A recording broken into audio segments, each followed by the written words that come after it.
پاکستانیوں اب انجوائے کرنے کا وقت ہے۔ انجوائے کریں، اب وہ کیفیت آ گئی ہے کہ ایک طرف طاقت ہے، جبر ہے، گولی ہے، حکومتی آمریت ہے، اور دوسری طرف قانون، آئین، ضمیر، شعور، جمہوری اقدار ہیں۔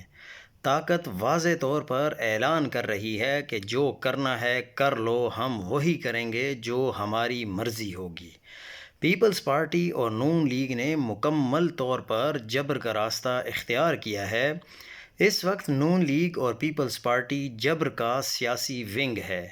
یہ جبر اور گولی کو زبان اور الفاظ دینے والی جماعتیں بن چکی ہیں۔ انہیں اب خود بھی یقین ہو چکا ہے، خاص طور سے نون لیگ کو، کہ عوامی الیکشن کے ذریعے جیتنا ہمارے بس کی بات ہی نہیں۔ اب یہ جمہوری، آئینی، سیاسی، عوامی طریقے اپنانے سے ہتھیار ڈال چکے ہیں۔ مریم نواز شریف صاحبہ کو بھی مبارک ہو، ان کی اپنی جماعت نے ان کا سیاسی کیریئر شروع ہوتے ہی دفن کر دیا، اور یہی سچ ہے۔ کسی کو نظر نہیں آ رہا تو آنکھوں کے ساتھ علاج، اور آنکھوں کا علاج بھی کرا لے اور اپنے عقل کا علاج بھی کروا لے۔